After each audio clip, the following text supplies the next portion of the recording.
Chers habitants de Fillières, comme l'an dernier, nous avons été contraints d'annuler la traditionnelle cérémonie des vœux, à regret, d'une part parce que les élus et moi-même sommes très attachés à ce moment de convivialité, et d'autre part parce que cela signifie que ce sacré virus est toujours parmi nous. C'est donc par le biais d'une courte vidéo que je vais m'adresser à vous pour vous souhaiter une excellente année 2022 et pour vous présenter les grands projets que nous allons conduire au cours de cette année 2022. Nos 5 villages seront concernés par des travaux conséquents et nous commençons donc ici aux Olières.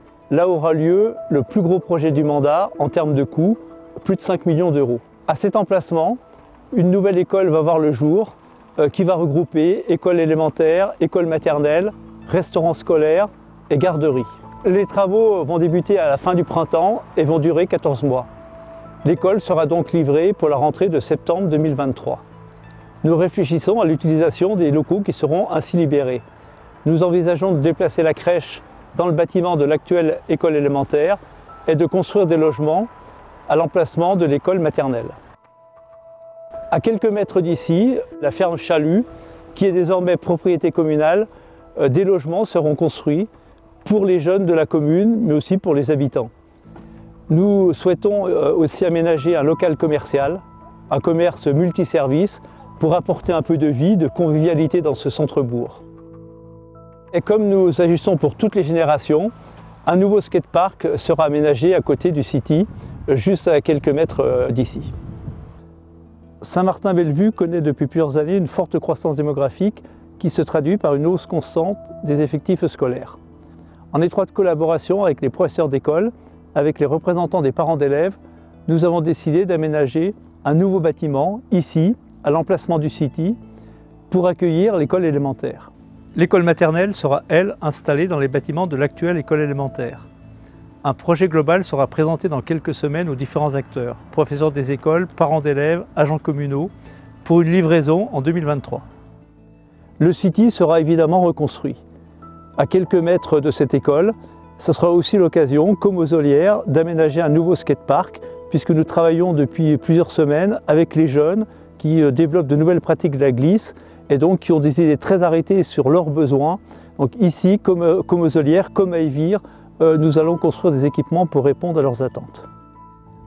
À Évire, les travaux pour la création de 2 zones de dissipation vont enfin commencer. Je dis enfin parce qu'ils sont très attendus. Ils vont nous permettre de délivrer des autorisations d'urbanisme et comme nous sommes propriétaires de la plupart des terrains constructibles, cela va nous permettre d'amener des services tant attendus. Nous allons également investir 360 000 € pour rafraîchir l'école maternelle et pour l'isoler énergétiquement. Nous réfléchissons aussi, comme je l'ai déjà dit, avec les jeunes pour aménager un plateau sportif ambitieux autour de la glisse. Alors ici, il n'est pas question d'un skatepark, mais plutôt d'un pump track. Enfin, la bibliothèque sera déplacée et installée dans l'école. Ces importants travaux vont permettre de redynamiser le centre-bourg en attendant la construction de la salle pour les associations en 2024. À Thoranglières, il y a quelques mois, nous avons lancé une réflexion avec les habitants à travers des ateliers pour aménager tout le centre-bourg. 5 tranches de travaux ont été arrêtées. Nous avons choisi de travailler sur la tranche qui concerne le centre-bourg, la place du 14 juillet. Tout d'abord parce que c'est la plus conséquente, mais aussi parce qu'elle permet de traiter de nombreux enjeux. La sécurisation des déplacements doux, la création d'un espace de convivialité, d'un vrai espace de convivialité, la mise en valeur des nombreux commerces qui sont ici, et enfin, elle permet aussi de renforcer l'attractivité de tout le village. Des études seront lancées en 2022 en associant à nouveau la population pour des travaux qui commenceront en 2023. La physionomie du centre-bourg d'Aviernos va également changer. 3 opérations immobilières vont voir le jour, dont l'une pilotée par la mairie. Nous avons en effet acheté les terrains situés derrière le bar en Crenaz, étape indispensable pour lancer le réaménagement du chef-lieu qui a été construit comme à Thoranglières avec les habitants. Comme vous l'avez compris, 2022 sera une année d'action à Fillières. Nous allons investir des millions d'euros pour vous apporter de nouveaux équipements, de nouveaux services. Comme nous nous étions engagés lors de nos réunions automnales, nous allons revenir vers vous, village par village, pour vous présenter ces différents projets, pour recueillir votre avis.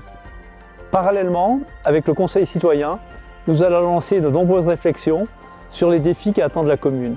La sécurisation des voies communales, la sécurité, l'environnement, le niveau de service public que vous attendez. Au nom de l'ensemble des agents de la commune qui œuvrent toute l'année à votre service, au nom de l'ensemble des élus de filière, je vous souhaite une excellente année 2022. Qu'elle réponde à vos attentes, qu'elle vous apporte bonheur et santé.